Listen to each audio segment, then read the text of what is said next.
YouTube channel Shri Hare नमः को like, share, subscribe करें। धन्यवाद। ऐसा होना है कि मैं कहती रहूं तू सो जा, फिर जब मैं कहती रहूं हुकारी भर तो जइयो, अम्बे मैया हुकारी भर तो जाऊंगो, तू सुना। मैया सुनाने लग गई।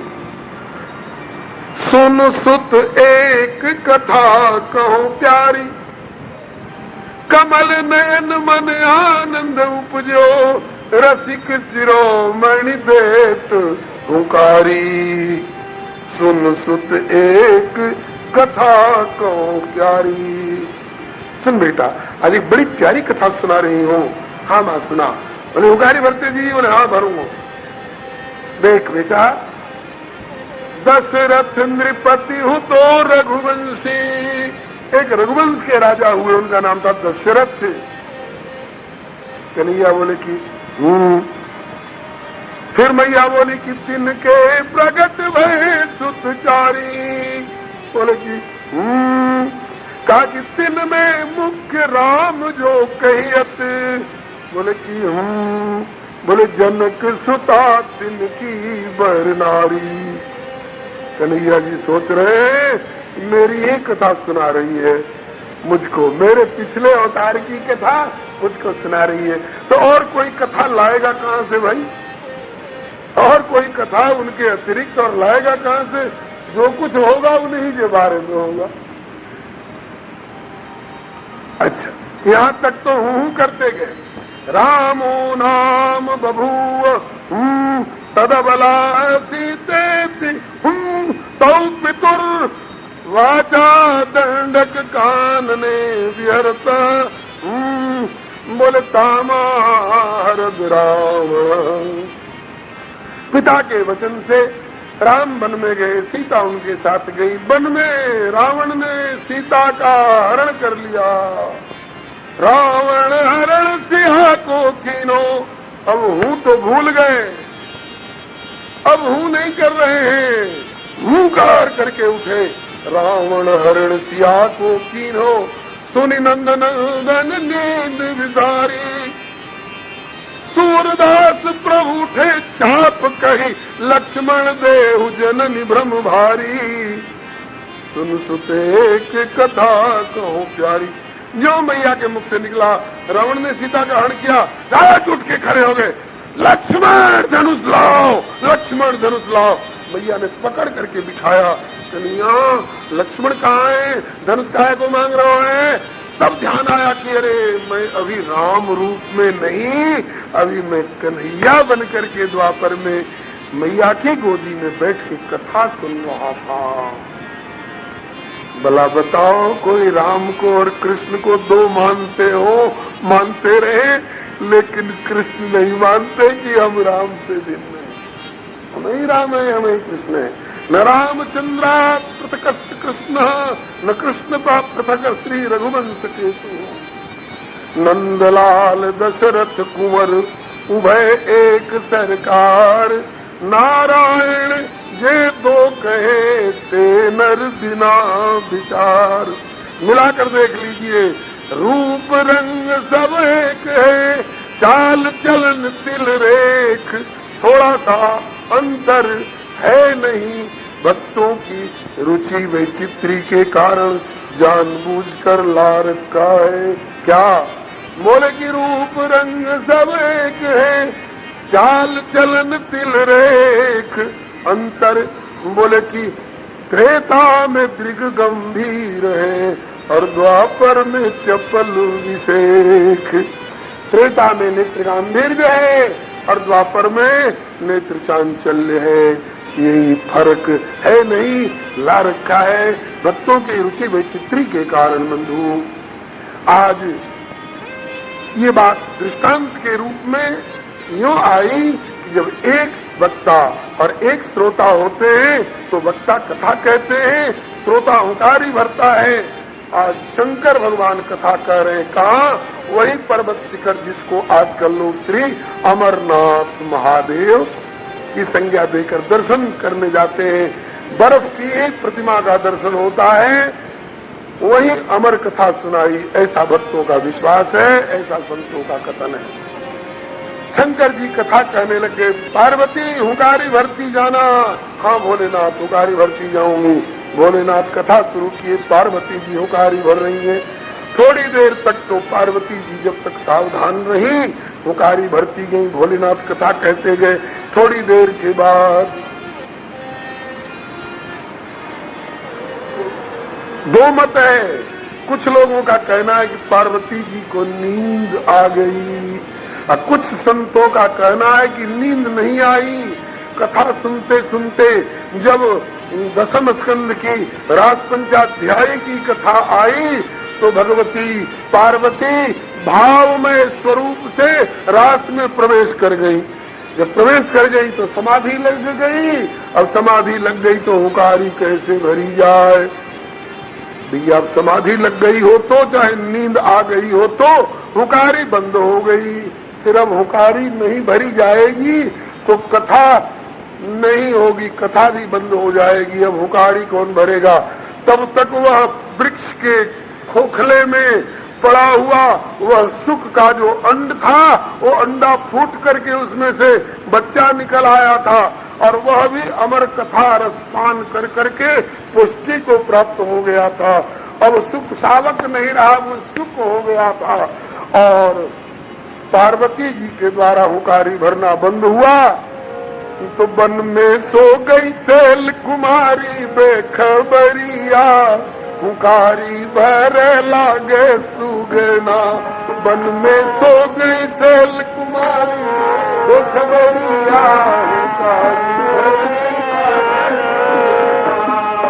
ये पूरब की भाषा में किसी प्रेमी ने इस प्रसंग को इस प्रकार से गाया है। पार्वती से अमर कथा के कहलन भोला ज्ञानी, पार्वती से और कोई ना रहे वहाँ बस रहले दोनों प्राणी, और कोई ना रहे कहलन पार्वती से, कि कहलन पार्वती से शिव भोला भंडरिया, हुंकारी भर लागे सुगना। कहलन पार्वती से शिव भोला भंडरिया, हुंकारी भर लागे सुगना। वन में सो गई सैल कुमारी बेखबरिया, हुंकारी भर लागे सुगना। वन में सो गई सैल कुमारी बेखबरिया, हुंकारी भर लागे सुगना। थोड़ी देर के बाद जब पार्वती जी की आंख खुली, चाहे नींद से चाहे समाधि से, पार्वती जी ने कहा, भोलेनाथ वहां तक तो मैं सुख सकी थी, उसके बाद आप क्या कह गए मैं नहीं सुन पाई। क्यों? बोले कि थोड़ी झपकी सी आ गई अथवा भाव समाधि में लग गई, जैसा भी हुआ। बोले फिर ये हुंकारी कौन भर रहा था?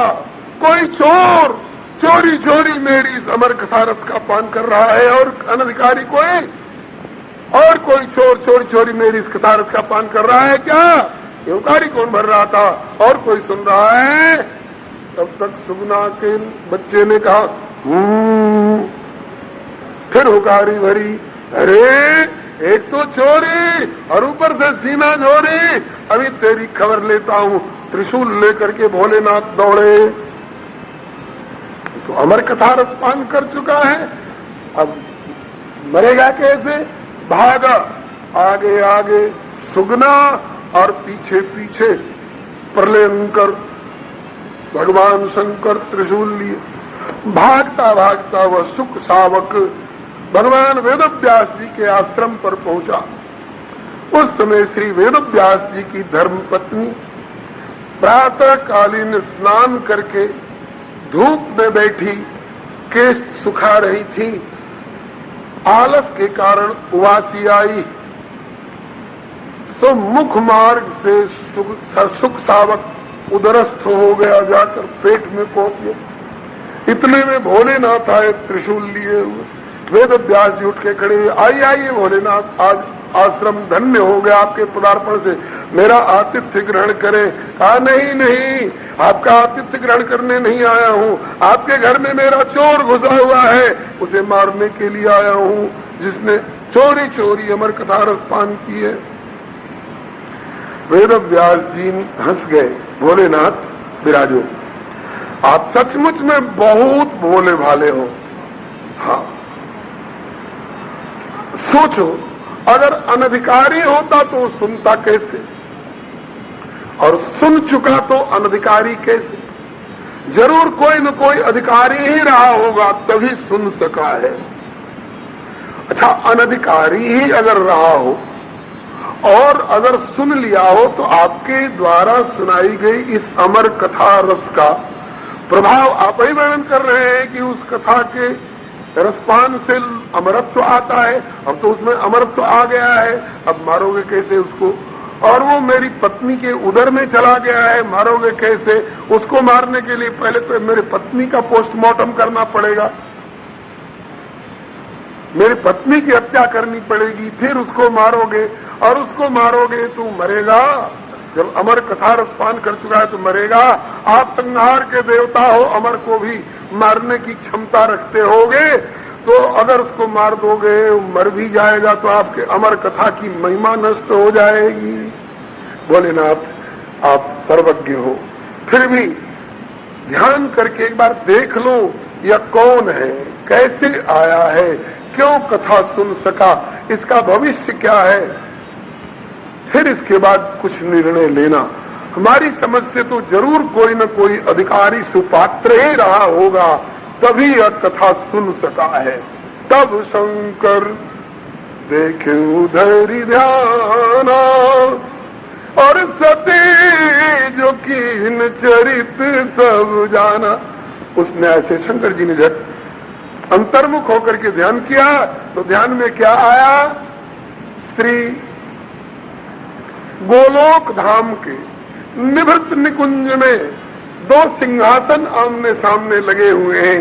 एक पर सर्वेश्वरी श्री राधा रानी विराजमान है और उसके सामने वाले सिंहासन पर सर्वेश्वर श्री श्याम सुंदर श्री कृष्ण चंद्र विराजमान है। और दोनों के बीच में एक बहुत प्यारा प्यारा सुख तोता, वो उड़कर कभी श्याम सुंदर की हथेली पर जाता है तो श्याम सुंदर पढ़ाते हैं, पढ़ो तोता राधे सब वेदन को सार जपे जा राधे राधे। तो यहाँ करके राधा राधा रटता है और यहाँ से इनकी हथेली से उड़ के जाता है, श्री राधा रानी की हथेली पर बैठता है तो श्री राधा रानी पढ़ाती है, पढ़ो तोता श्री कृष्ण गोविंद हरे मुरारे हे नाथ नारायण वासुदेव। और दोनों जब उसको अच्छी तरह से पढ़ा लिए तब उसके बाद दोनों ने मिलकर आदेश किया, ऐ मेरे नित्य धाम गोलोक के निवासी, मेरे पार्षद स्वरूप, हमारे लीला सुख, अब तुम पृथ्वी पर जाओ। एक सुखी के गर्भ से अंड रूप में पहले प्रकट हो और उस समय अंडा से निकलना जब श्री शंकर जी अमर कथा रस पान करा रहे हो एकांत में अपनी प्राणप्रिया पार्वती को, और जब उनको सुनाते रहेंगे तो तुम भी सुनना और फिर भागते हुए और व्यास पत्नी के मुख मार्ग से उदरस्थ हो जाना और फिर कुछ दिन उनके उदर में रह करके सुख शावक नहीं बल्कि सुख मुनि के रूप में प्रकट होना और उसी कथा रस का प्रवाह करके परीक्षित तरीकों का और उनके माध्यम से और प्राणियों का भी कल्याण करना। ये आदेश स्वयं श्री राधा माधव प्रभु दे रहे हैं अपने नित्य धामस्थ उस लीला सुख को। गोपी कदाचिन मणितिलजरस्थम क्रिया सुखम किं सुकृतुंडम अध्यापयामास सरोरुहाक्षी गोविंद दामोदर माधवेति। सुख सारिका जानकी जियाए, कनक पिंजरनी राखी पहाए। सुव्याकुल कहीं कहावे दे, सुनि धीरज परिहरई न केई। ये श्री जी का लीला सुख है। ये सारी बातें भगवान भोलेनाथ के ध्यान में आ गई, आंख खोलकर, आंखें भर करके, और बोले व्यास जी बहुत अच्छा संभाला आपने मुझे, नहीं तो मैं अपराधी हो जाता। पहला अपराध तो होता है एक भगवत पार्षद की हत्या करके मैं भागवता अपराधी हो जाता, और दूसरा अपराध मेरे द्वारा होता कि इस सुख के द्वारा, सुख मुनि के रूप में प्रकट होकर के और कथा रस प्रवाह के द्वारा जगत का जो कल्याण होने वाला था आगे का, उस पर मैं कुठाराघात कर बैठता। तो सारे जगत के हित पर विश्व का नाथ कहला करके और विश्व को अनाथ करने वाला मैं अपराध कर बैठता। आपने बहुत अच्छा संभाला सारा दे करके, अब मैं प्रसन्न हूं, आशीर्वाद दे करके जा रहा हूं। बोले व्यास जी कि आपके पत्नी के मुख मार्ग से प्रविष्ट उदरस्थ यह सुख सावक नहीं रहेगा, बल्कि सुख मुनि के रूप में प्रकट होकर के और जगत का कल्याण करेगा। इसके बाद श्री सुखदेव जी महाराज 12 वर्ष मां के उदर में रह गए, निकले ही नहीं। व्यास जी को फिर चिंता हुई, फिर नारद जी आए। व्यास जी अब कैसे चिंतित हो? बोले भगवान क्या कहूं, परमहंस संहिता तैयार है, लेकिन उस परमहंस संहिता को ग्रहण करने वाला कोई परमहंस नहीं मिल रहा है। एक परमहंस आया भी है मेरे घर में तो 12 वर्ष हो गए अपनी मां के पेट से निकल नहीं रहा है। कहा मैं निकालता हूं। नारद जी ने आवाज लगाई, परमहंस शिरोमणे क्यों नहीं आ रहे हो बाहर? कहा माया से डर लगता है भगवान, बादल में पानी है तो निर्मल है, बरस रहा है तो निर्मल है, धरती पर नहीं गिरा तब तक निर्मल है, धरती पर गिरते ही भूमि परत भाठावर पानी, भूमि परत भाकी चढ़ पानी। कैसे? बोले जिम जी वही माया लपटानी। जब तक माँ के उदर में हूँ तब तक मुझे बहुत दिव्य ज्ञान है, बाहर आते ही जैसे बादल की बूंद धरती पर पड़ते ही ढाबर कीचड़ बन जाती है, ऐसे ही बाहर आते ही मायापति की माया मुझे लपेट लेगी और मायावश स्वरूप बिसरायो, जय ब्रह्म ते दारुण दुख पायो। इस दुर्दशा में पड़ना पसंद नहीं, इसलिए माया से डर लगता है, यही अच्छा हूं। बाहर कैसे आओगे? बोले जिनकी माया इतना प्रभाव जगत पर डाल रही है, वे मायापति इस समय द्वारका में द्वारकाधीश प्रभु के रूप में लीला कर रहे हैं। वे यदि आश्वासन दे दे कि सुखदेव बाहर आओ, मेरी माया तुम्हारा कुछ नहीं बिगाड़ेगी, क्योंकि जा पर होई सो नट अनुकूला, ताहि न व्याप त्रिविध भवशूला, नट कृत विकट कपट खगराया, नट सेवक ही न व्यापी माया। वे आश्वासन दे दे तो बाहर आऊंगा। ठीक नारद जी ने भगवान से प्रेरणा ली और आश्वासन दिया, बाहर आओ। प्रभु ने कह दिया उनकी माया तुम्हारा कुछ नहीं बिगाड़ेगी। तब श्री सुखदेव जी बाहर आए, 12 वर्ष की अवस्था में बाहर आए। माँ को इतनी प्रसव की वेदना नहीं होने दिए। योगी राज है ना, योगेश्वर है, श्री सुखदेव जी योगीश्वर है। माँ को इतनी वेदना नहीं होने दिए। और इसके आगे अब माँ को जो लालसा थी कि गोद में लेकर प्यार करूंगी बच्चे को, हाँ इस पर तो जरूर ठेस आ गई, क्योंकि अभी कोई भी जात कर्म संस्कार नहीं हो पाया था, न नांदी मुख श्राद्ध, न नाल छेदन, चल दिए जंगल को।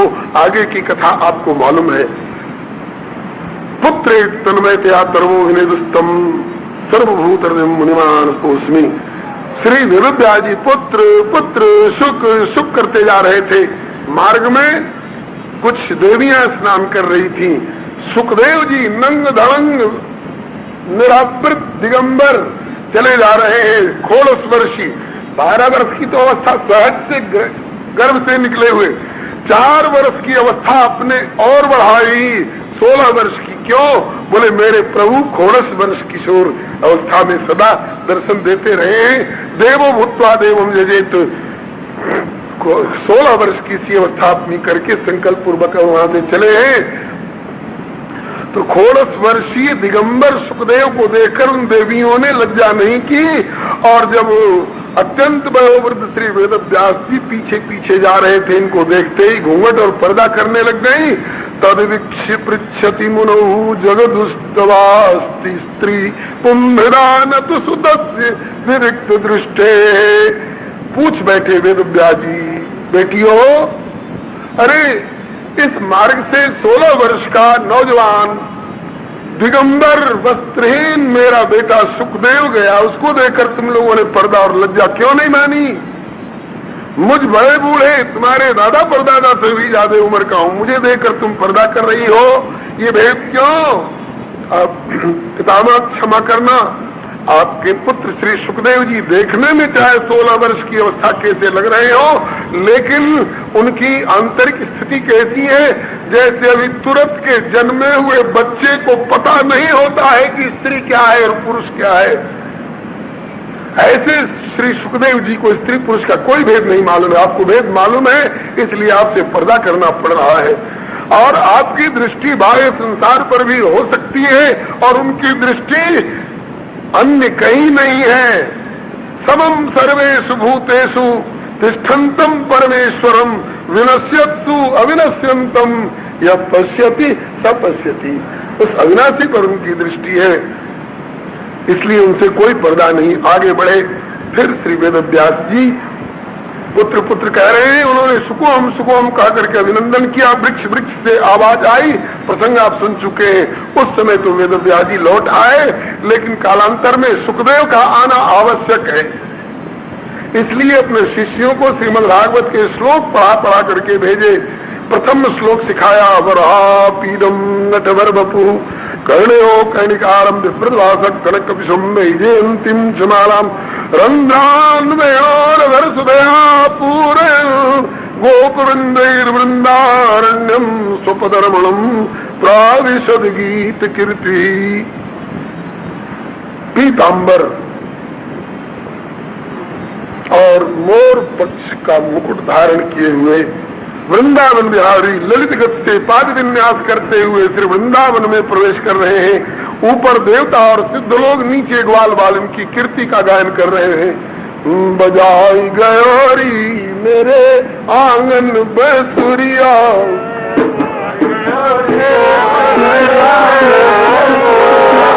छोटे से मोहन के बड़े बड़े नैन, छोटे से कुंजन में खाओ चलावे सेन, कुंजन में खाओ चलावे सेन।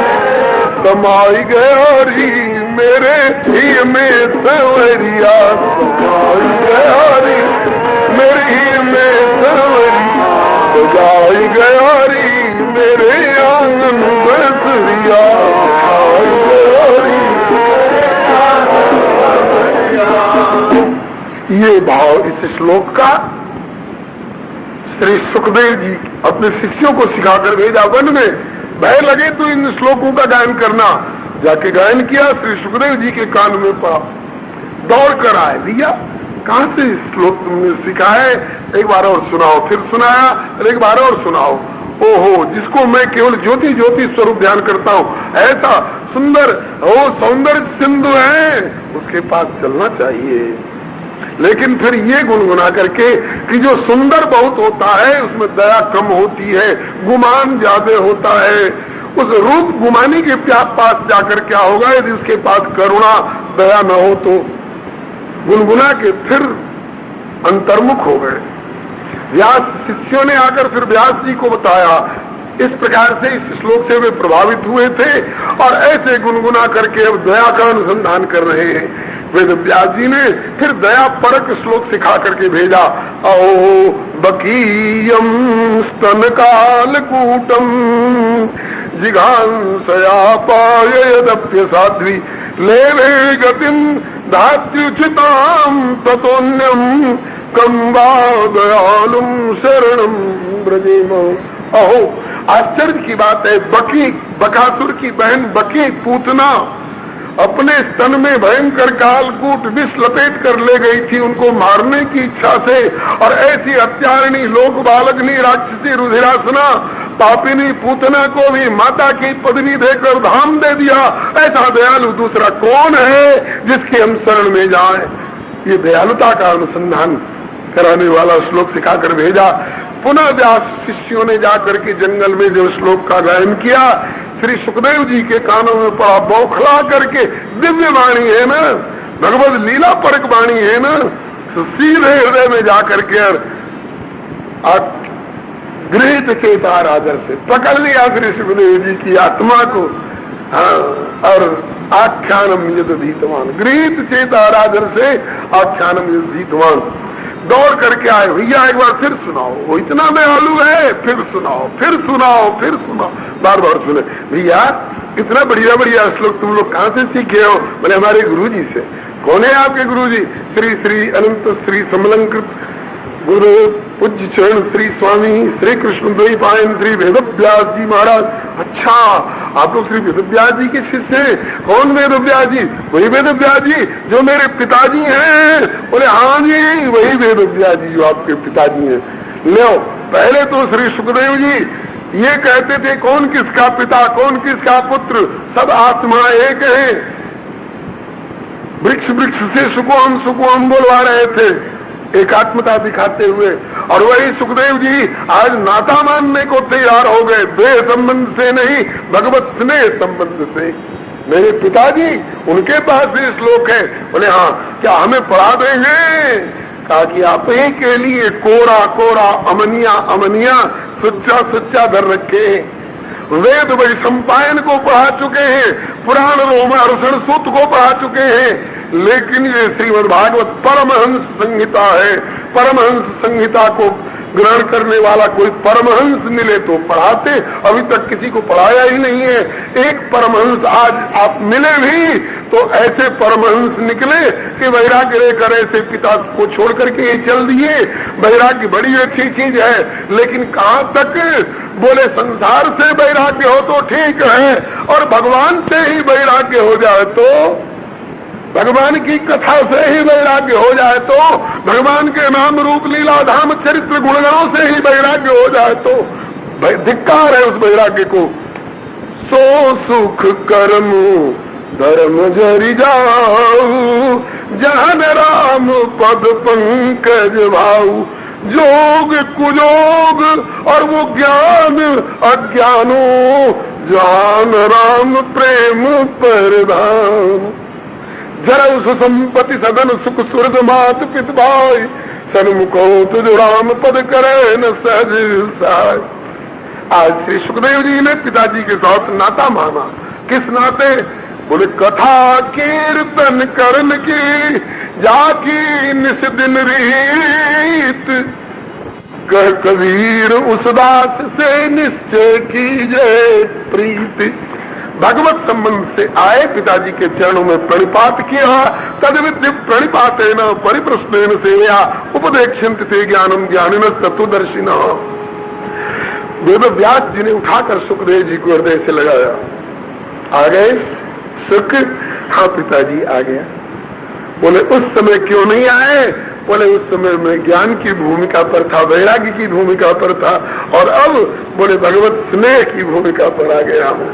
भगवत स्नेह का संबंध मानकर आपके पास आया हूँ क्या मुझे पढ़ा दोगे? हाँ बेटे पढ़ाऊंगा, तुम्हारे लिए रख रखा है और तुमको पढ़ाऊंगा। और उस समय में जो मैं तुम्हारे पीछे पीछे डोल रहा था ना, पुत्र तन्मय दया तरंग हृदय, पुत्र पुत्र सुख सुख, उस समय में जो तुम्हारे पीछे घूम रहा था, इसलिए नहीं कि गोदी में लूंगा, इसलिए नहीं घूम रहा था, इसीलिए घूम रहा था।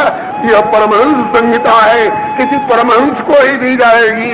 और तुम परमहंस शिरोमणि हो, अब तुम सब पात्रता है, तुम इसको ग्रहण करो बेटा।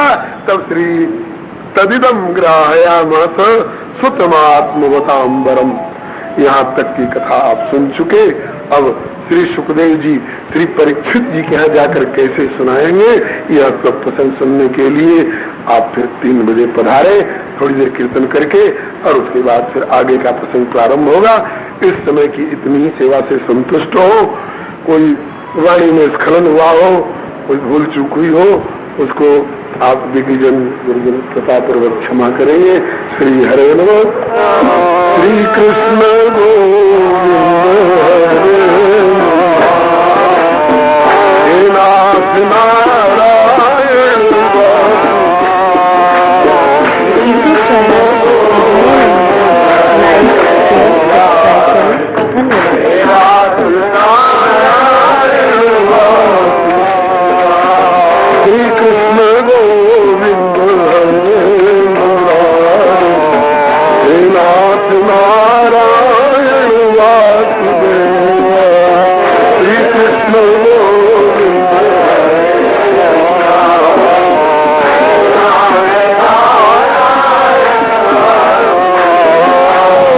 त्वमेव माता च पिता त्वमेव हे नाथ नारायण वासुदेव।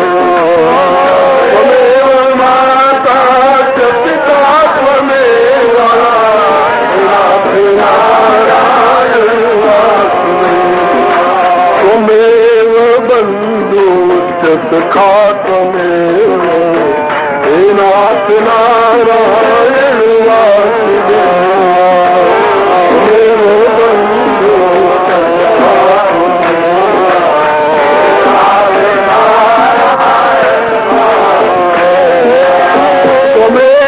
विद्या द्रव्यं त्वमेव हे नाथ नारायण वासुदेव। त्वमेव विद्या द्रव्यं त्वमेव हे नाथ नारायण वासुदेव। त्वमेव सर्वं त्वमेव देव हे नाथ नारायण वासुदेव। त्वमेव सर्वं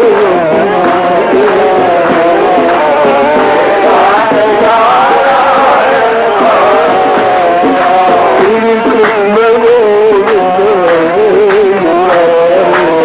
हे नाथ नारायण वासुदेव।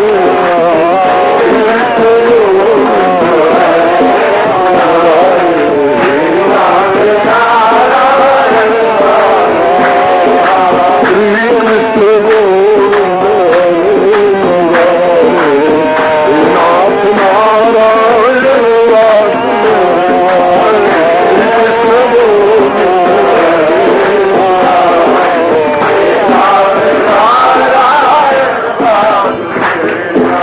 श्री वासुदेव भगवान की जय।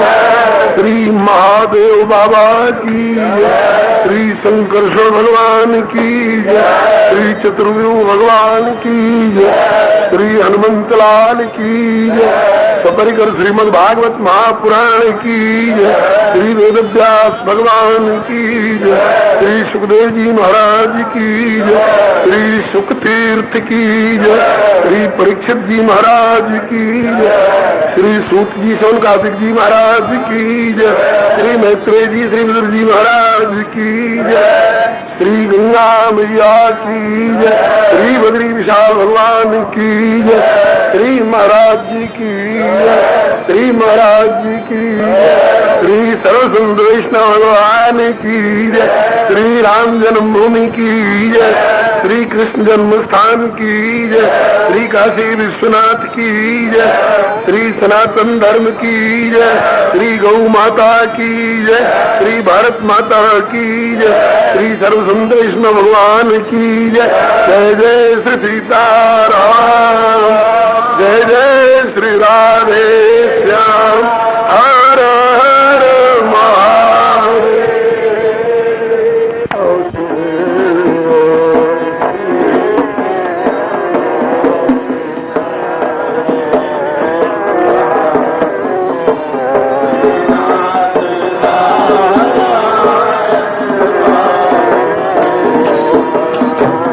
श्री कृष्ण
प्रेम से श्री भक्ति भक्त भगवान की जय, श्री गुरुदेव भगवान की जय, श्री आचार्य चरण की जय, श्री भगवान नाम संकीर्तन की जय, राम रसिया श्री हनुमंत लाल की जय, समस्त सपरिकर श्रीमद् भागवत महापुराण की जय, श्री वेद व्यास भगवान की जय, श्री सुखदेव जी महाराज की जय, श्री परीक्षित जी महाराज की जय, श्री सूत जी शौनकादिक जी महाराज की जय, श्री मैत्री जी श्री गुरु जी महाराज की जय, श्री द्वादश भागवताचार्य की जय, श्री चतुर्थ संप्रदायाचार्य की जय, श्री सुखतीर्थ की जय,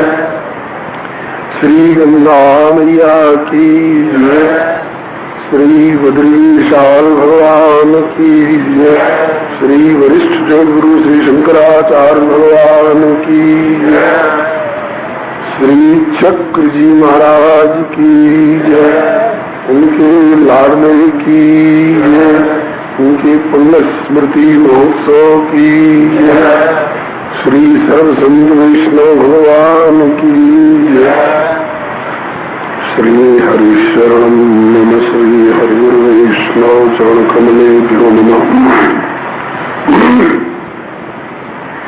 ओम नमः परमहंसास्वाद चरण कमल चिन्म करंदाय भक्त जनमानस निवासाय श्री रामचंद्राय विश्वस्वरिणी सर्वादिनौ लक्षण लक्षितम् श्रीकृष्णाख्यं परं धाम जगद्धाम नमामि तत् वागीशायस्य वदने लक्ष्मीर्यस्य च वक्षसि यस्यास्ते हृदये संयुक्तं नृसिंहं भजे श्रीरामं रामभक्तिं च रामभक्तांस्तथा गुरून् वाक्काय मनसा प्रेम्णा प्रणमामि पुनः पुनः कान्ते सुतामृषतनिन्दतुषारदिन्दुर्यत्रैकतो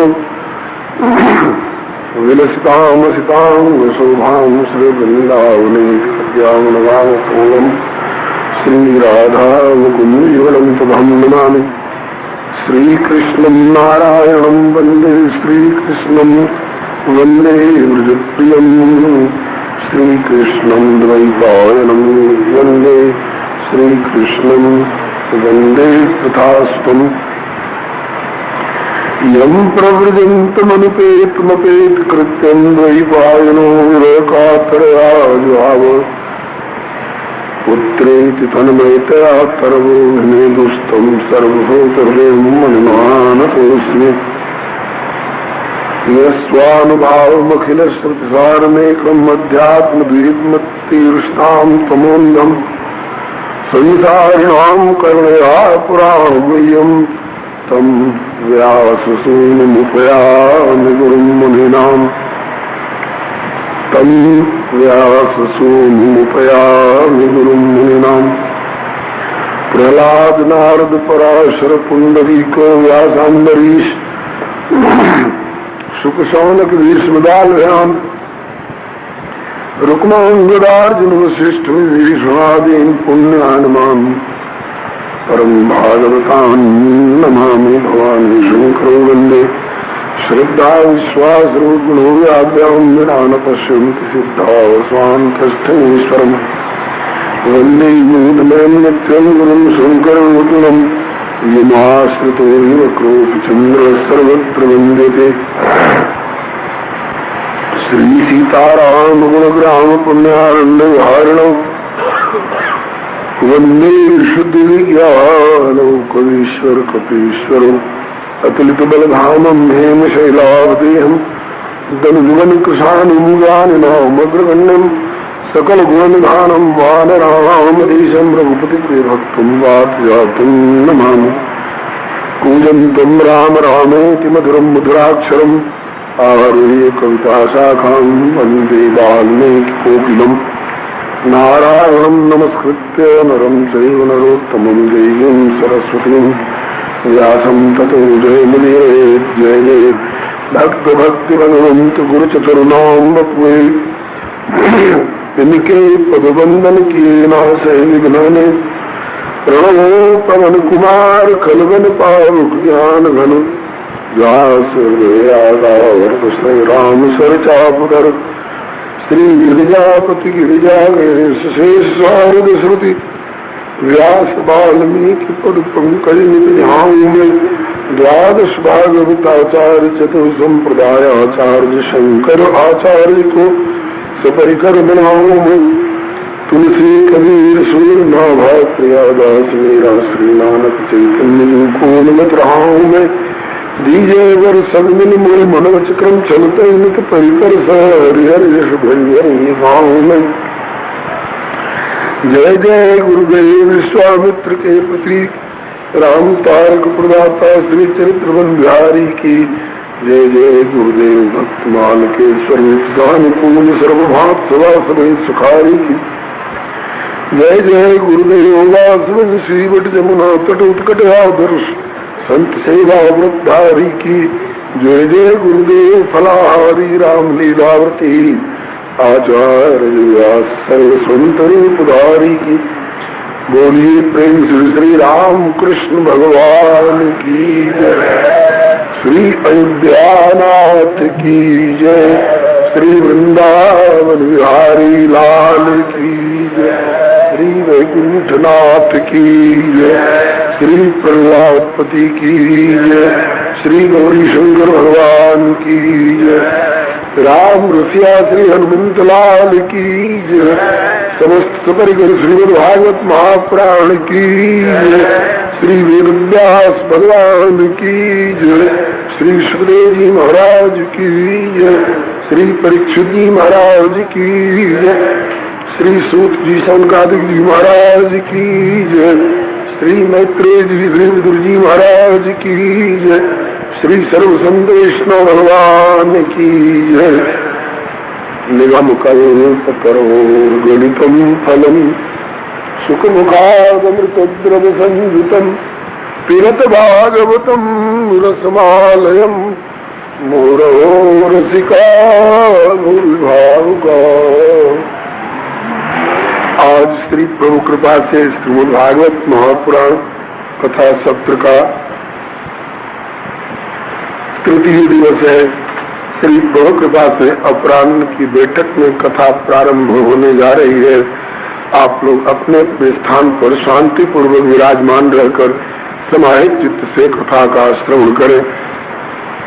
पूर्व प्रसंग में आपने श्रीमद् भागवत की परंपरा सुनते समय यह सुने कि श्रीमद् भागवत की कथा श्रीमद् भागवत तत्व अनादिकालीन है। भगवान नारायण ने ब्रह्मा जी को सुनाए, ब्रह्मा जी ने श्री नारद जी को सुनाया, श्री नारद जी ने श्री वेदव्यास भगवान को सुनाया। तब तक इनकी मूल चतुश्लोकी परंपरा आ रही थी। कलिकाल के लोगों की बुद्धि इतनी प्रखर नहीं होगी कि 4 श्लोक में भागवत तत्व को समझ सके, इसलिए इनका उपबृंहण होना चाहिए। तो श्री नारद जी ने श्री वेदव्यास जी को उपदेश करके और कहा कि आप इनकी विस्तृत व्याख्या करें, समाधि में अनुभव करके आप भी भगवत स्वरूप हैं। श्री वेदव्यास भगवान में श्रीमद् भागवत का हजारों श्लोकों में उपबृंहण करके और अपने आत्मज्ञानियों में परम श्रेष्ठ परमहंस शिरोमणि पुत्र श्री सुखदेव जी को पढ़ाया। श्री सुखदेव जी का जन्म कैसे हुआ और श्री सुखदेव जी कैसे श्रीमद् भागवत पढ़ने में प्रवृत्त हुए, ये कथा पूर्वान्नकालिक बैठक में निवेदन की जा चुकी है। और इनसे जो श्री परीक्षित जी को यह कथा प्राप्त हुई, अभिमान करे तेरे बिना मौत के मर गई, पापी डूबे बीच धार में राम भजनिया तर गई। अभिमान करे तेरे बिना मौत के मर गई, पापी डूबे बीच धार में राम भजनिया। जिनने लीना नाम हरि का वो तो नाम जगत में कर गई, पापी डूबे बीच धार में राम भजनिया कर गई। जिनने लीना नाम हरि का वो तो नाम जगत में कर गई, पापी डूबे बीच धार में राम भजनिया कर गई। सारांश संक्षेप में सूत्रात्मक ढंग से हरि सन्मुख सुख पाइए और विमुख भय दुख हो। दुर्योधन भगवान से और धर्म से विमुख हो गया, इसलिए माया की चक्की ने उसे पीस डाला और 5 भैया पांडव धर्म पूर्वक भगवान के सन्मुख होकर के रहे, भगवान ने बचा लिया उनको। अब इस पर उसको जलन हो रही है तो जलता रहे। अफसोस कर रहा था, हाँ इन 5 भाई पांडवों में से एक को भी मरा देख लेता तो तसल्ली हो जाती। द्रोण पुत्र अश्वत्थामा ने कहा कि दुर्योधन तुम्हारी गलती से ऐसा हुआ है। कौन सी गलती? और तुमने ये गलती की कि कभी भीष्म को सेनापति बना दिया, कभी कर्ण को सेनापति बनाया। तुमने मुझको सेनापति बनाया होता तो 5 पांडवों में से एक की कौन कहे 5 का मस्तक धड़ से अलग होकर तुम्हारे चरणों में लौटता हुआ दिखाई पड़ता। दुर्योधन ने कहा कि अभी मैं मरा नहीं हूं, अभी भी मुझे सेनापति बनाने का अधिकार है। और तुम वीर हो, अगर तुम में क्षमता है तो वीर वे नहीं है जो केवल बकवास करते हैं, कहते हैं हम यह कर सकते थे, हम वह कर सकते थे। अगर हो क्षमता तो अभी भी करके दिखाओ, मैं अभी तुमको सेनापति के पद पर तिलक करता हूं। लाल लाल रोली नहीं है तिलक लगाने के लिए, तो वीरों का तिलक ले, लाल लाल लोहू का तिलक, रक्त का तिलक करता हूं, करके दिखा अगर तुम में कुछ क्षमता हो। और अश्वत्थामा पिता की मृत्यु के प्रतिशोध की भावना अभी हृदय में थी। सोचा कि पिता की मृत्यु का प्रतिशोध हो जाएगा और इसको भी तसल्ली हो जाएगी। प्रतिज्ञा तो कर गए कि एक की कौन कहे, अभी पांचों का मस्तक लाता हूं, लेकिन साहस नहीं पड़ा जागृत में पांडवों के सम्मुख जाने के लिए। सोचा कैसे करूं कि मेरी प्रतिज्ञा सत्य हो। रात्रि का समय था, देखा उल्लू नाम का रात्रिचर पक्षी घोंसलों में सोए हुए दिनचर पक्षी शावकों को मारता फिरता था। उस उल्लू को ही गुरु बना लिया अश्वत्थामा ने। जैसे ये उल्लू सोए हुए पक्षी शावकों को मारता फिरता है, इसी तरह से मैं सोए हुए पांडवों का गला काट करके ला करके पांचों का मस्तक इसे दे दूंगा, नाम कमा लूंगा। ये नहीं सोचा कि ऐसा गलत काम करना नाम नहीं बदनाम कमाने वाला हो जाएगा। लेकिन रही न नीच मते चतुराई, को न कुसंगति पाई न साई। वीर होते हुए भी और अश्वत्थामा कुसंग में पड़कर उल्लू को गुरु बना लिया। अरे जिससे प्रेरणा ली उसको गुरु ही तो मान लिया, उल्लू को गुरु बना लिया। उल्लू शरीर की बुद्धि हो गई, रात्रि में पांडवों को मार डालूंगा, सोए हुए पांडवों को। ये वीर का धर्म नहीं है, लेकिन ऐसा ही सोचा। लेकिन इतने पर भी प्रभु पांडवों को बचाने के लिए तत्पर है, तो जाको राखे साइया मार सके ना कोई, बाहर न बाको कर सके जो जग बैरी हो। प्रभु ने कहा पांडवों से, अब तुम्हारी विजय हो गई, अब युद्ध रहा कहाँ, अब आज तुम लोग इस शिविर में नहीं सोओगे, अन्यत्र विश्राम की व्यवस्था करा दी। लेकिन जिनकी आयु समाप्त हो रही थी उस रात्रि में,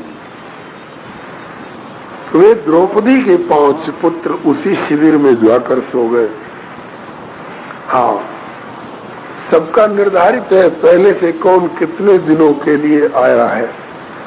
तो द्रौपदी के 5 पुत्रों की आयु समाप्त हो रही थी, वे बिना किसी से पूछे, बिना किसी को बताए उसी शिविर में जाके सो गए।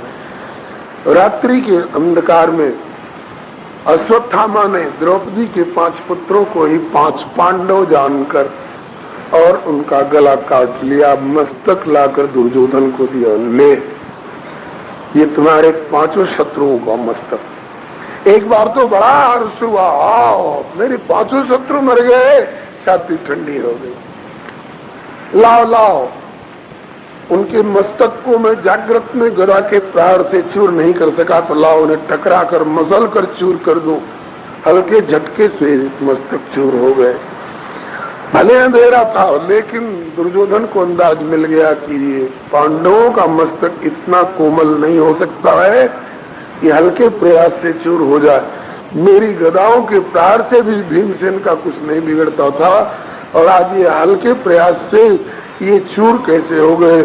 निश्चित है ये पांडवों के मस्तक नहीं हो सकते हैं। लगता है इस पापी ने पांडवों के जो 5 पुत्र हैं द्रौपदी के गर्भ से समुत्पन्न, उनको मार डाला अश्वत्थामा ने। अरे तो पांडव मरे चाहे पांडव के 5 पुत्र मरे, द्रौपदी के पुत्र मरे, इसमें उसको हर्ष ही होना चाहिए, लेकिन शोक हो गया। क्यों? अपने कुल में कोई बचा नहीं था मरने के पीछे जलदान पिंडदान करने वाला, तो अपने चचेरे भाई पांडवों के इन्हीं 5 बच्चों से आशा थी कि मेरे मरने के बाद ये हमारे लिए जलदान पिंडदान करेंगे, पितरों को तृप्ति होगी। अब इस बात से शोक हुआ, हाय रे अश्वत्थामा, तेने हमें कहीं का नहीं रखा, हमारे जलदाताओं को भी समाप्त कर दिया। तो पहले पांडव जानकर हर्ष, फिर अपना जलदाता जानकर के शोक, इस हर्ष शोक के संगम पर दुर्योधन का प्राणांत हो गया। इधर सवेरे बच्चे जब जगे नहीं, उन्हें जगाने के लिए लोग गए, देखा कि उनका मस्तक नहीं है, रक्त से सना हुआ निष्प्राण शरीर शव बनकर पड़ा हुआ है। द्रौपदी मूर्छित हो गई, होश में लाई गई। अर्जुन ने सांत्वना दी, द्रौपदी तू क्षत्राणी है, क्षत्रियों के यहाँ ये सब लीलाएं हुआ करती हैं, इतना शोक तेरे लिए उचित नहीं है, ये रोना धोना तुम्हें शोभा नहीं देता है। वीर पत्नी है, अभी तेरे 5 पति मौजूद है, आगे भी संतान की प्राप्ति हो सकती है, चिंता मत कर, रोए मत।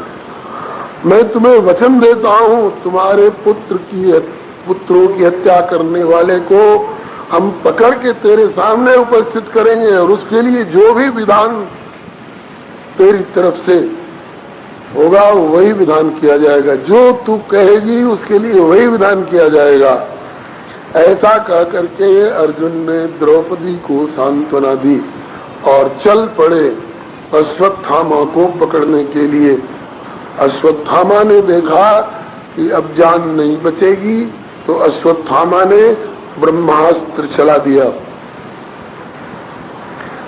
भगवान श्याम सुंदर ने कहा, अर्जुन क्या देखते हो? वेत्थेदम द्रोण पुत्रस्य ब्राह्मणस्त्रम प्रदर्शितम नैवासौ वेद संहारम प्राणवाद उपस्थित। क्या देख रहे हो अर्जुन? यह अश्वत्थामा का चलाया वो ब्रह्मास्त्र तेरे सन्मुख आ रहा है, उसका प्रतिकार कर। तो भी अपनी तरफ से ब्रह्मास्त्र चला, अर्जुन ने भी अपनी तरफ से ब्रह्मास्त्र चलाया। दोनों के ब्रह्मास्त्र, अश्वत्थामा का ब्रह्मास्त्र और अर्जुन का ब्रह्मास्त्र आकाश में आपस में टकराए, आग बरसने लग गई, प्रजा जलने लग गई, त्राय त्राय करने लग गई। भगवान श्याम सुंदर ने कहा, अर्जुन दोनों ब्रह्मास्त्रों के टकराव से आग बरस रही है। अश्वत्थामा ब्रह्मास्त्र चला तो सकता है, लेकिन चलाए हुए ब्रह्मास्त्र को बुला नहीं सकता है। क्यों? वह चरित्रहीन हो गया है, वह नैतिकता से गिर गया है। और तू चरित्रवान है, तू चला भी सकता है और चलाए हुए ब्रह्मास्त्र को वापस बुला भी सकता है। इसलिए अपने और अश्वत्थामा के दोनों ब्रह्मास्त्रों को तुम उपसंहार करके वापस बुला लो। तब भगवान श्याम सुंदर की राय से प्रजोपप्लवमालक्ष्य लोक व्यतिकरम चतम मतम च वासुदेवस्य समझारा अर्जुनोद्वयम। दोनों ब्रह्मास्त्रों को संहार करके अपने पास अर्जुन ने बुला लिया। दौड़ करके बांध करके अश्वत्थामा को जैसे जानवर को बांध कर घसीटते हैं, ऐसे अश्वत्थामा को बांध करके लाकर द्रौपदी के सामने उपस्थित किया है। द्रौपदी, मेरी प्रतिज्ञा पूरी हो रही है, यह तेरे पुत्रों की हत्या करने वाला आतताई अश्वत्थामा हमने लाकर तेरे सामने उपस्थित कर दिया। अब तू बता, मैं वचन दे चुका हूं तुम्हें, जो कहोगी वही विधान किया जाएगा। बोल, क्या कहती है तू, क्या करे इसके लिए? दीनहीन दशा में खड़े बंधे हुए अश्वत्थामा को देखा, द्रौपदी के हृदय में करुणा उमड़ आई। या देवी सर्वभूतेषु मातृरूपेण संस्थिता नमस्तस्यै नमस्तस्यै नमस्तस्यै नमो नमः। द्रौपदी के हृदय में करुणा उमड़ आई, बोली, मुच्यताम मुच्यतामेश ब्राह्मणो नितराम गुरु। इन्हें छोड़ दीजिए, छोड़ दीजिए। क्यों? ये ब्राह्मण है और इनके पिता श्री द्रोणाचार्य जी से आप लोगों ने अस्त्र शस्त्र की शिक्षा प्राप्त की थी। ये गुरु जी के पुत्र हैं। गुरु जी के पश्चात गुरु का पुत्र भी आत्मा वही पुत्र उत्पन्न इति वेदानुशासनम के न्याय से गुरुवत आदरणीय ही होता है। इसलिए इनको छोड़ दीजिए।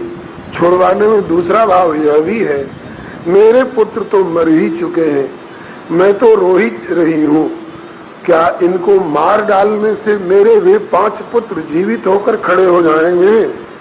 नहीं, मेरे पुत्र तो जीवित होंगे नहीं। इनकी हत्या करा देने से और नुकसान होगा। क्या नुकसान होगा? कहा कि मैं मां रह चुकी हूं, मैं पुत्रवती रह चुकी हूं, तो पुत्र की मृत्यु की वेदना का अनुभव जैसे मुझे हो रहा है, ऐसे ये भी किसी के पुत्र हैं ना, ये भी किसी माँ के लाडले हैं ना। जैसे मैं अपने पुत्रों के मरने पर दुखी होकर रो रही हूँ, इसी तरह से इनके मरने पर इनकी माँ भी पुत्रहीन ना होकर के रोएंगी। द्रोणाचार्य जी की पत्नी कृपी, तो वे रोएंगी तो हमारा और अनिष्ट होगा। क्यों? मेरे पुत्रों के मरने के पीछे मेरे साथ अभी मेरे 5 पति हैं, लेकिन गुरु द्रोणाचार्य के मरने के बाद गुरुवाणी जी को एक इसी पुत्र अश्वत्थामा का ही तो सहारा है, इसको भी मार डालेंगे आप लोग, तो गुरुवाणी जी पतिहीना तो हो ही चुकी हैं, पुत्रहीना भी हो करके और असहाय होकर किसके दरवाजे भीख मांगती फिरेंगी। और अगर उनकी आंख से आंसू गिरकर धरती पर पड़ेंगे तो हमारे रहे सहे वंश का भी विनाश होगा। इसलिए बुद्धिमानी इसी में है कि अर्धम त्यजति पंडिता, सर्वनाशे समुत्पन्ने अर्धम त्यजति पंडिता। सकुचौ तात कहत एक बाता, अर्ध त्यजहि बुद्ध सर्वस जाता। जहाँ सर्वनाश होने वाली संभावना हो, वहां अगर हो सके तो आधा भी बच जाए तो लाभ ही माना जाएगा। आग लगनते झोपड़ा जो निकसे सोला, तो इन्हें छोड़ दीजिए। द्रौपदी ने कहा कि छोड़ दीजिए। अर्जुन वचन दे चुके हैं कि तुम जो कहोगी वही विधान किया जाएगा। द्रौपदी कह रही है कि छोड़ दो, तो छोड़ देना चाहिए। अर्जुन छोड़ने को तैयार हुए, तब तक भीमसेन गरज पड़े, नहीं नहीं अर्जुन, छोड़ने लायक नहीं है, आतताई है, मार डालो इसको। द्रौपदी कह रही है कि छोड़ दो। कहा द्रौपदी कह रही है तो क्या, मैं तेरा बड़ा भाई हूं, बड़े भाई की हैसियत से आदेश कर रहा हूं, मार डालो इसको। गुरु राज्ञा गरीयसी। अब अर्जुन असमंजस में पड़े, क्या करें। द्रौपदी को वचन दे चुके हैं, हरे नमः को जो कहोगी वही विधान होगा। करें। धन्यवाद। वो कह रही छोड़ दो तो छोड़ देना चाहिए, नहीं छोड़ता हूं तो द्रौपदी को के प्रति दिया हुआ वचन मिथ्या होगा। और भीम दादा गुरु राज्ञा गरीयसी की दुहाई देते हुए कहते हैं कि मैं बड़े भाई की हैसियत से आदेश कर रहा हूं, इसे मार डालो। क्या करूं, मार डालो कि छोड़ दो? मार डालूं तो द्रौपदी के वचन से च्युत होता हूं, और छोड़ देता हूं तो भीम दादा के वचन से च्युत होता हूं। भगवान श्री कृष्ण की ओर अर्जुन ताकने लग गए। भगवान श्री कृष्ण ने कहा, अर्जुन मेरी ओर क्या देख रहा है? कहा कि किम कर्तव्य विमूढ़ हूं, आपसे संकेत चाहता हूं, क्या करना चाहिए इससे में? थोड़ी समस्या क्या है? कहा कि द्रौपदी कह रही है कि मुच्चिता में सब ब्राह्मणों नितराम गुरु। कहा कि द्रौपदी ठीक कह रही है, क्यों? ब्रह्म बंधुर नाम तब्य। कहा कि भीम दादा कह रहे हैं मार डालो। कहा भीम दादा भी ठीक कह रहे हैं, क्योंकि आतताई बधारणा। कहा कि आप क्या कह रहे हो? कहा कि मैं दोनों का समर्थन करता हूं और दोनों वचनों को पूरा करना है। मारू की छोड़ो, दोनों में से एक ही तो हो सकता है ना, दूसरा कोई नहीं समझ सकता था। लेकिन अगर भगवान श्याम सुंदर नारायण अवतार हैं तो अर्जुन भी नरावतार हैं। नर नारायण ही तो श्री कृष्णार्जुन के रूप में प्रकट हुए हैं। नारायण अवतार श्री कृष्ण के अभिप्राय को नरावतार अर्जुन समझ गए और अश्वत्थामा को पटक करके इसकी मूछ दाढ़ी केस कुतर कर कुरूप कर दिया और मस्तक की चमकती हुई मणि को छीन करके धक्का दे करके निकाल दिया। निकल बेईमान, आतताई वीर बनता है, सोए हुए बच्चों की हत्या करता फिरता है, निकल यहां से। बस भगवान श्री कृष्ण प्रसन्न हो गए।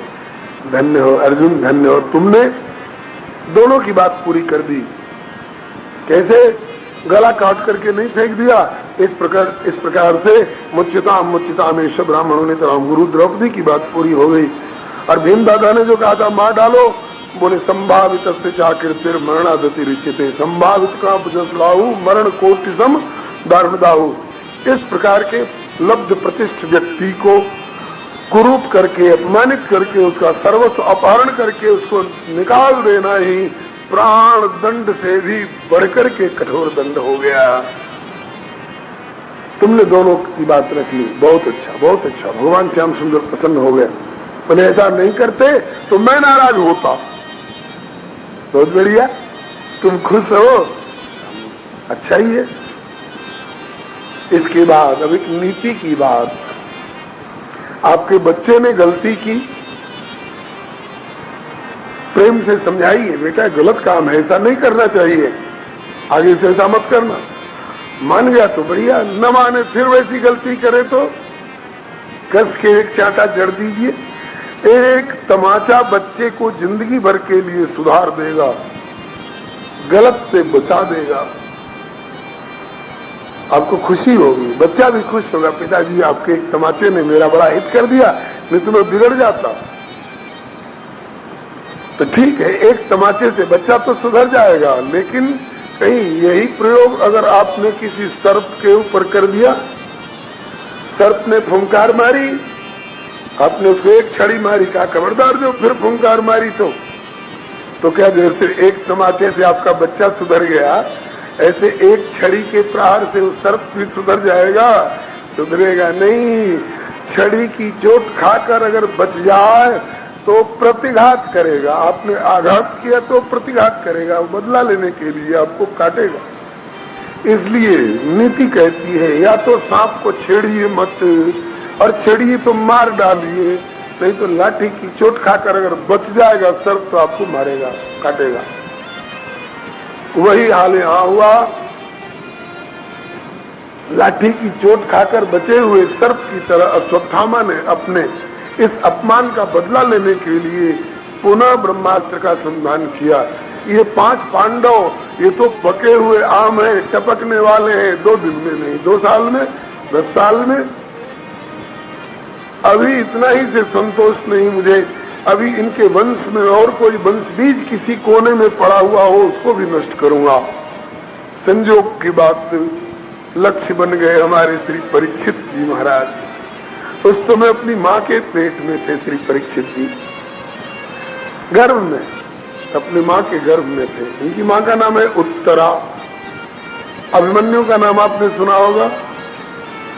अर्जुन की दूसरी पत्नी सुभद्रा, जो भगवान श्री कृष्ण की सगी बहन है, उन्हीं से उत्पन्न है अभिमन्यु। 16 वर्ष की अवस्था में युद्ध के मैदान में जाने से पहले अपनी पत्नी उत्तरा के उदर में गर्भ प्रतिष्ठित कर गए थे।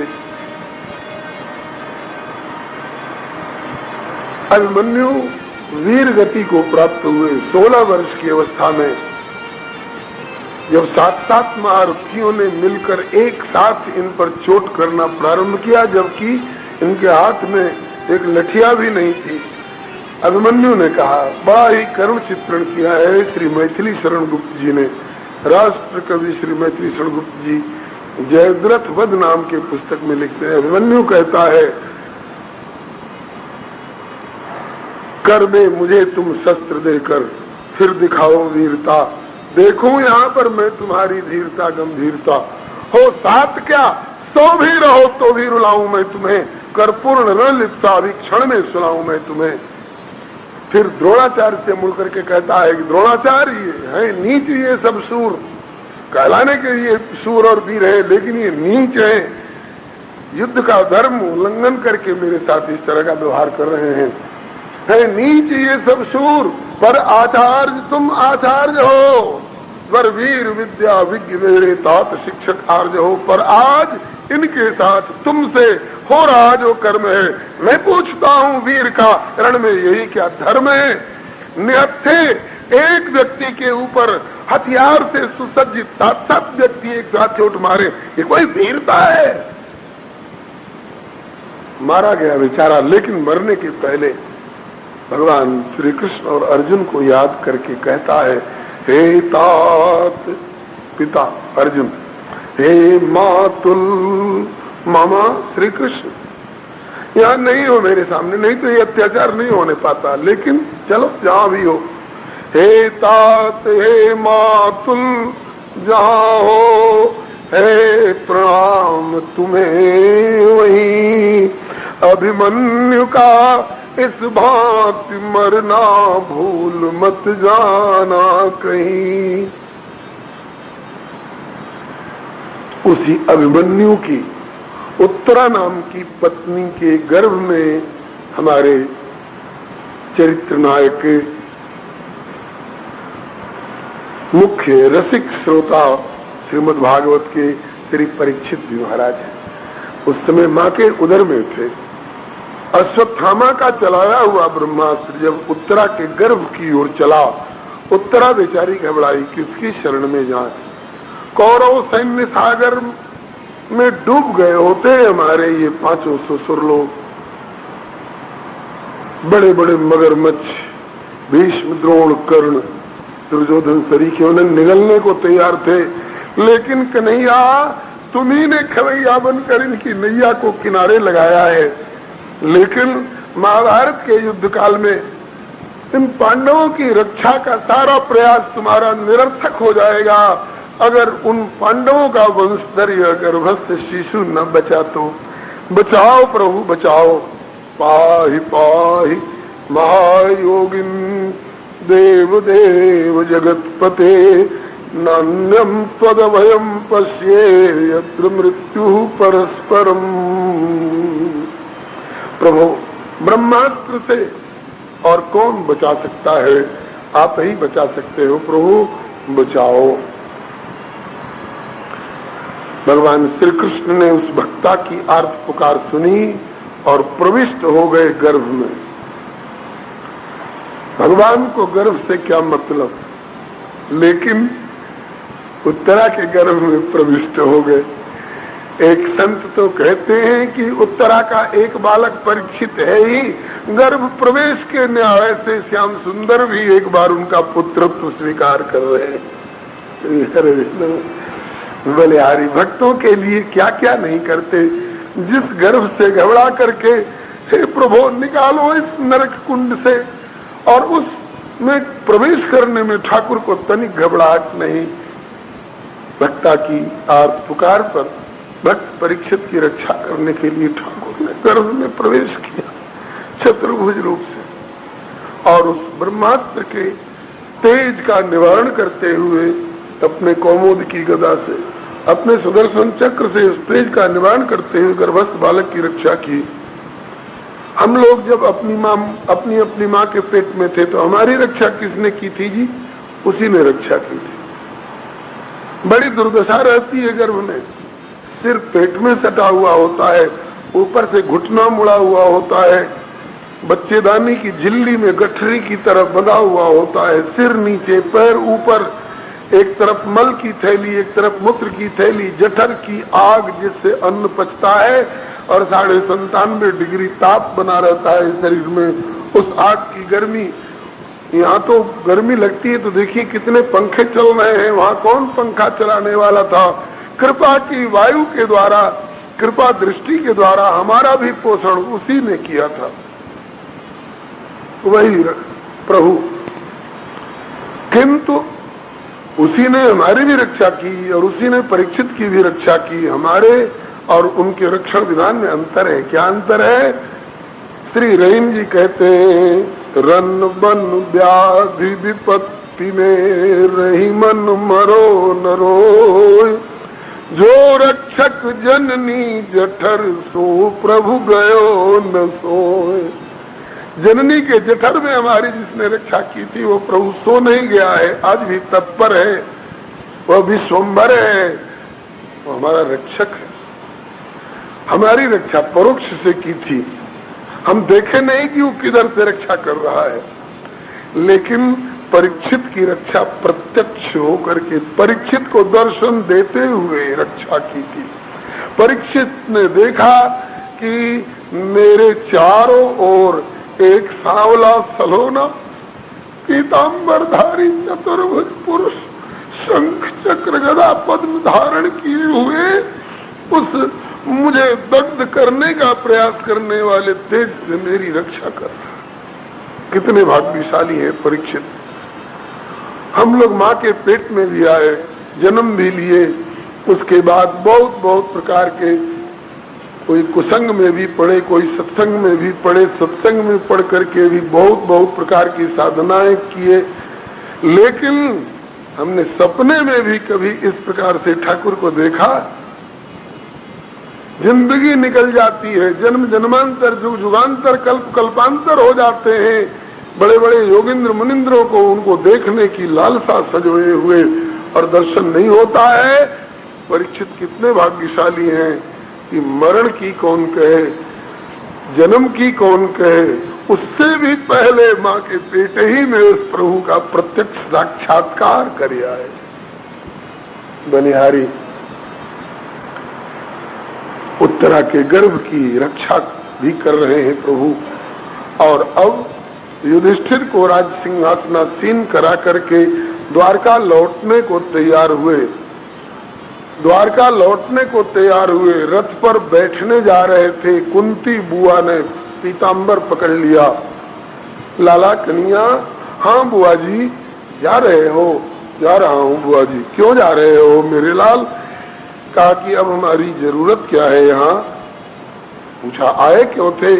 आपके ऊपर विपत्ति पड़ी थी, आपने व्यथित हृदय से आर्त स्वर से पुकारा था, मैं मदद करने आ गया था। अब जा क्यों रहे हो? कहा कि विपत्ति दूर हो गई, सुख संपत्ति साम्राज्य की प्राप्ति हो गई, अब भोगो, मुझे छुट्टी करो।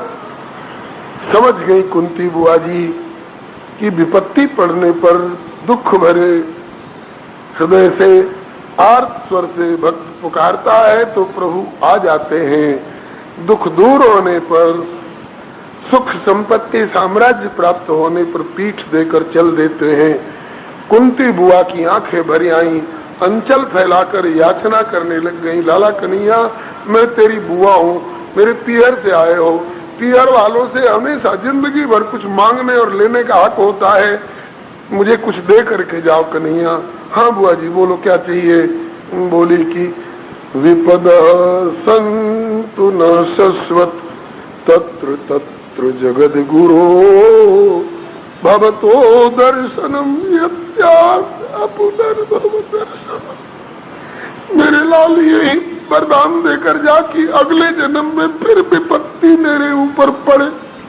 इस जन्म में तो मात्र 12 वर्ष की और 1 वर्ष गुप्तवास की विपत्ति थी। अगले जन्म के लिए वरदान देकर जाओ कन्हैया कि 12 और 13 नहीं, जिंदगी भर के लिए शाश्वत विपत्ति की प्राप्ति हो। क्यों? विपत्ति में आंखें गीली रहती हैं और तुम सामने खड़े रह करके मेरे आंसू पोंछते हुए कहते थे बुआ जी घबराओ नहीं, कन्हैया तुम्हारे साथ है। मेरे लाल, तुम्हारे उस मुखचंद्र के दर्शन में और तुम्हारे उस आश्वासन भरे अमृतमय वचनों में जो एक दिव्य परमानंद की अनुभूति हो रही थी, ये राजगद्दी हमें वो सुख कहाँ दे सकेगी। इसलिए लाल, मुझे संपत्ति नहीं चाहिए, मुझे तो विपत्ति चाहिए। विपत्ति का वरदान देकर जाकर नहीं। इसी वाक्य का समर्थन श्री कबीरदास जी करते हैं एक दोहे में। बोले सुख के माथे सिल पड़े, पत्थर पड़ जाए सुख के माथे पर, हमें सुख नहीं चाहिए प्रभु, हमें सुख नहीं देना, हमें दुख देना, हमें विपत्ति देना। क्यों कबीर जी? दुनिया सुख चाहती है, आपको सुख से इतनी घबराहट क्यों? बोले कि सुख के माथे सिल पड़े क्योंकि नाम हृदय से जाए, बलिहारी उस दुख की जो पल पल नाम रटाए। बलिहारी उस दुख की जो पल पल नाम रटाए। दुख में सुमिरन सब करे, सुख में करे न कोई। जो सुख में सुमिरन करे तो दुख काहे को। श्री भक्तमालकार कहते हैं कि कुंती कर तूत ऐसी करे कौन भूत प्राणी, मांगती विपत्ति जासो भागे सब जन है। दुनिया दुख से भागती है और ये दुख और विपत्ति का वरदान मांगती हैं। क्यों? जानती हैं कि सुख में भगवान भूल जाते हैं और दुख में भगवान याद आते रहते हैं। तो भक्तों की दृष्टि में विपदो नैव विपद संपदो नैव संपद, विपद विस्मरणम विष्णु संपन्न नारायण स्मृति। जो संपत्ति भगवान को भुला दे वह संपत्ति के नाम में विपत्ति हमारे ऊपर आ रही है। और जो विपत्ति हमें भगवान से जोड़ दे, हमें गरीब बनाकर गरीब निवाज से जोड़ दे, वह विपत्ति हमारे लिए बहुत बड़ी संपत्ति है। आज लोग कहते हैं गरीबी हटाओ देश बचाओ, और ब्रजवासी नारायण स्वामी जी कहते हैं कि परिस्थिति नहीं बदली जा सकती है, परिस्थिति का सदुपयोग किया जा सकता है। गरीबी को तुम अभिशाप कहते हो, गरीबी अभिशाप नहीं है। गरीबी वह सुनहला अवसर है जो जन्म जन्मांतर की दरिद्रता को दूर कर दे। लेकिन गरीबी का सदुपयोग करना सीखो। कैसे? बोले कि नारायण हो सच कहूं, भुजा उठा के आज जो मन बने गरीब तू, तो मिले गरीब निवाज। श्री हरिराम जी व्यास कहते हैं कि व्यास दीनता के सुखई कहा जाने मतिमंद, कि दीन भय ते मिलते हैं दीन बंधु सुख कंद। श्री गुरु नानक देव जी कहते हैं कि नानक नन्हे होई रहो जैसे बन की दूब, बड़े बड़े ढह जाएंगे पर दूब खूब की खूब। गोस्वामी जी कहते हैं तुलसी लघुता बड़न की, ये बड़पन बात। लाभ बोले कि छोटे बछड़ा पै पिए और बड़े भय भूस खात। श्री रहीम जी कहते हैं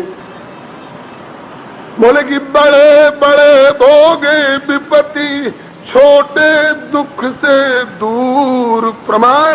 बोले कि तारे न्यारे हो रहे ग्रहण चंद्र और सूर। छोटे बन करके रहो। राई के 20 हिस्सा, सरसों से भी छोटी राई, राई का भी 20वां हिस्सा। बोले ताबी से को 20, उस 20वां का भी 20वां हिस्सा। बोले इससे भी छोटे होके रहो। राई को 20 हिस्सा और ताबी से को 20, याते नन्हे होए रहो तब मिले जगदीश। सियावर रामचंद्र की जय। बड़े बनने की होड़ मत करो, बड़े कहलाने की होड़ मत करो, छोटे बनने की कोशिश करो, गरीब बनने की कोशिश करो, दीन बनने की कोशिश करो, ताकि गरीब निवाज मिल सके, दीन बंधु तुझे गले लगा सके। यही मार्ग है कुंती बुआ जी का। विपद संतु न शश्वत तत्र तत्र जगत गुरो, भवतो दर्शनम यत्यात् अपुनर्भव दर्शनम। यही बात प्रकारांतर से बोलिए श्री संत सदगुरु भगवान की जय। यही बात प्रकारांतर से श्री दशरथ जी कहते हैं रामचरितमानस में, विधाता मेरा सारा सुख छीन लो और दुनिया के जितने दुख हैं महान से महान सब मेरे सिर पर पटक दो पहाड़ की तरह, लेकिन ये मेरा सौख्य मत छीनो। कौन सा?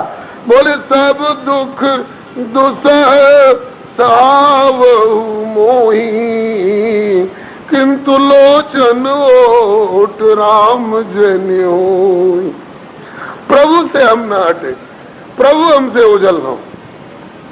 यही बात प्रकारांतर से श्री हनुमान जी कहते हैं रामचरितमानस में, कहा हनुमंत विपत्ति प्रभु सोई, जब तब सुमिरण भजन न होई। आज जो सुमिरण भजन में लगा हुआ है, मनसा वाचा कर्मणा, उसके पास विपत्ति बोले कि मन क्रम वचन चरण रत जोई। जो मनसा वाचा कर्मणा, वचन काय मन मम गति जाई, भला सपने बूझिए विपत्ति की ताई। भगवान का भजन स्मरण ही सबसे बड़ी संपत्ति है, सबसे बड़ा सुख है। भगवान का विस्मरण ही सबसे बड़ी भारी विपत्ति है। अस्तु, श्याम सुंदर ने सोचा अभी चला जाऊंगा, बुआ जी हर के प्राण त्याग कर देंगी, इसलिए बोले कि बुआ जी काहे को विपत्ति का वरदान मांग रही हो, नहीं जाऊंगा। मेरे जाने से अगर आपको कष्ट हो रहा है तो अभी नहीं जाऊंगा, लो अभी नहीं जाऊंगा। ठहर गए, ठहरने से कई काम हल हो गए, कई समस्याएं हल हो गई। पहला काम तो ये कि उत्तरा के गर्भ की रक्षा करनी थी, वो तो खैर एक रूप से द्वारका जाते एक रूप से गर्भस्थ होकर रक्षा भी कर सकते थे। कई और प्रत्यक्ष काम थे, गर्भस्थ उत्तरा के शिशु की रक्षा करनी थी, कुंती बुआ जी को तसल्ली देनी थी, और भीष्म पितामह का मनोरथ था कि अभी सूरज दक्षिणायन है, सूरज उत्तरायण हो जाए मकर संक्रांति के पीछे, तब मैं शरीर त्यागूं, और जब मैं शरीर त्यागूं तो कन्हैया देहांत काले तुम सामने हो, बंसी बजाते मन को लुभाते, गाता यही मैं तननाथ त्यागूं, गोविंद दामोदर माधवेती। गोविंद मेरी यह प्रार्थना है, भूलूं न मैं नाम कभी तुम्हारा, निष्काम होके मैं दिन रात गाऊं, गोविंद दामोदर माधवेती। आज प्रभु ने सोचा कि अगर चला भी जाता हूं द्वारका तो फिर सूर्य उत्तरायण होते ही भीष्म पितामह को अंतिम समय में दर्शन देने के लिए लौट के आना पड़ेगा, तो अच्छा है अब जाए और फिर लौट के आए, इससे अच्छा है कुछ दिन रह जाए तो उनको दर्शन दे करके फिर चलेंगे। इस बीच में कुंती बुआ जी को भी तसल्ली हो जाएगी। तीसरा काम ये और था। चौथा काम एक और, अर्जुन को मोह हो गया था महाभारत युद्ध से पहले, ऐसे ही युधिष्ठिर को मोह हो गया था महाभारत युद्ध के बाद।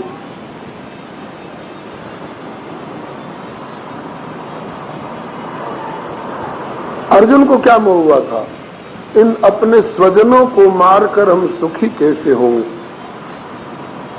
जो हमारे अपने कहलाते हैं उनको मारकर हम सुखी कैसे होंगे। धर दिया धनुष बाण, हमसे नहीं लड़ा जाएगा, कि तेरी प्रकृति तुमको लड़ाएगी, प्रकृति स्वाम नियोक्ष्यति। अभी हमारे कहने से नहीं लड़ रहा है, जब तू धनुष बाण धर के जब चलेगा संन्यास लेने तो ये हल्ला मचाएंगे, भाग गया कायर गीदड़ की तरह भाग गया।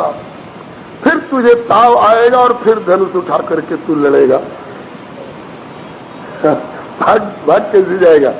और लड़ाने वाला जो लड़ाना जरूरी समझता है वो तो तेरे हृदय में बैठा हुआ है, वो तो लड़ाएगा। ये लड़ाई जरूरी है। अब इसमें किम कर्म किम अकर्म, इसमें अर्जुन को मोह हुआ। फिर ठाकुर ने गीता गा करके उपदेश दे करके मोह दूर किया। बोलो अर्जुन कुछ सुने समझे, बोले सुने समझे ही नहीं, इसकी प्रतिक्रिया भी हुई। नष्टो मोह स्मृतिर्लब्धा तत्प्रसादान में अच्युत। ठीक है ठीक है, अब क्या सोच रहे हो। बोले अब क्या करिष्ये वचनम, तो जो कहोगे उसका पालन करूंगा। और किया। तो ये अर्जुन का मोह तो महाभारत युद्ध से पहले हुआ था, और उनके बड़े भाई युधिष्ठिर को महाभारत युद्ध समाप्त होने के बाद मोह हुआ। रात रात भर सपना देखते थे, हाय पृथ्वी खून से सनी हुई है, हाय मेरे हाथ में खून लगा हुआ है, हमारे तीर में, तलवार में, हमारी गदा में खून लगा हुआ है, हाय कितने वीर मारे गए। जितने मारे गए उनकी पत्नियां विधवा हो गईं, उनके बच्चे अनाथ हो गए, और सबकी जड़ मैं हूं। अरे जैसे 12 वर्ष का वनवास और 1 वर्ष का गुप्तवास बाहर रहकर झेल लिया, ऐसे 10 दिन की और जिंदगी आगे की कट जाती। हमने क्यों अटसाना कि हमारा हिस्सा हमको दे दो, नहीं तो हम लड़ेंगे। हमने अपने स्वार्थ साधन के लिए युद्ध छेड़ा। दुर्योधन ने जो पाप किया कि पुण्य किया वो जाने, लेकिन हमको लगता है हिंसा हत्या की जड़ मैं हूं। ऐसा सोच करके दिन दिन भर रोते, रात रात भर सपना देखते और दम घुटता रहता। प्रभु ने सोचा कि यथा राजा तथा प्रजा, राजा ही रोता रहेगा गद्दी पर बैठ करके तो प्रजा को सुखी क्या करेगा। इसे मोह हुआ। अब इस मोह को कैसे दूर करूं। अर्जुन ने तो शिष्यस्ते हम साधिमाम त्वाम प्रपन्नम कह करके शरणागति की। मुझको बड़ा समझता था, लेकिन ये तो हमको अपना छोटा भाई समझते हैं, और इनका मेरे प्रति श्रद्धा के बजाय वात्सल्य ज्यादा है। तो इनको कैसे सुनाऊं गीता और कैसे समझाऊं फिर। लेकिन इनका भी मोह दूर होना आवश्यक है। कौन दूर करेगा। बोले इनसे भी जो बड़े हैं, जिनके प्रति इनकी श्रद्धा है अभी भी, उनसे समझवाओ। वो कौन है। बोले भीष्म पितामह। तो भीष्म पितामह से इनको उपदेश करा देंगे तो इनका मोह दूर हो जाएगा। इसलिए भी रहना अभी जरूरी है। इसलिए ठाकुर रह गए। तो गोपियां तो सोचती हैं, अरी सखी पह जाइए जहां बसत ब्रजराज, गोरस बेचत हरि मिले, एक पंथ 2 काज, और ठाकुर एक पंथ 4 काज हल कर रहा है। उत्तरा के गर्भ शिशु की भी रक्षा, कुंती बुआ जी को भी तसल्ली, भीष्म पितामह को अंतिम दर्शन, और भीष्म पितामह के द्वारा उपदेश करा करके युधिष्ठिर का मोह निवारण। 4 काम एक साथ होंगे। इसलिए कुछ दिन और रह गए। और जब समय आया तो अर्जुन सखादि संग में श्री कृष्ण आए, मधुर मोहिनी देखी मूरत सुहाए, पड़े भीष्म बाणों की सैया पे गाए, गोविंद दामोदर माधवेति। भीष्म पितामह को अंतिम बार दर्शन देने के लिए पधारे प्रभु। प्रभु तो पधारे, पांडव भी पधारे, और बड़े बड़े ऋषि महर्षि आए। क्यों। कहीं भगवान के दर्शन होते हैं तो भक्त के नहीं, और भक्त के दर्शन होते हैं तो भगवान के नहीं। आज भक्त और भगवान के इकट्ठे बहुसंख्यक रूप में दर्शन होंगे। भगवान तो श्री कृष्ण है ही, वो पूरा पांडव परिवार भक्त है, और भीष्म जी तो भक्त राज हैं। आज सबके इकट्ठे दर्शन हो जाएंगे।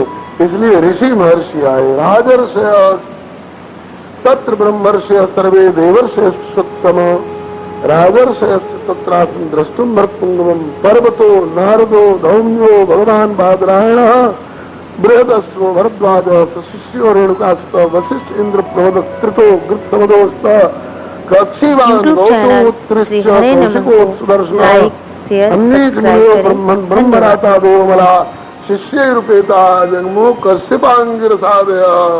सब ऋषि महर्षि आए। श्री भीष्म पितामह ने सबकी मानसिक पूजा की।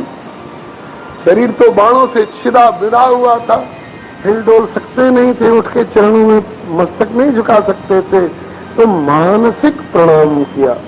सब प्रसन्न हुए। विधान बहुत तरह का है, लेकिन ऐसी लाचारी में कोई पड़ा हुआ हो तो उसके मानसिक पूजन से ही भगवान प्रसन्न हो जाते हैं। सुर लखे राम सुजान पूजे, मानसिक आसन दे। अवलोकशील स्वभाव प्रभु को विबुध मन प्रमुदित भाव। इसके बाद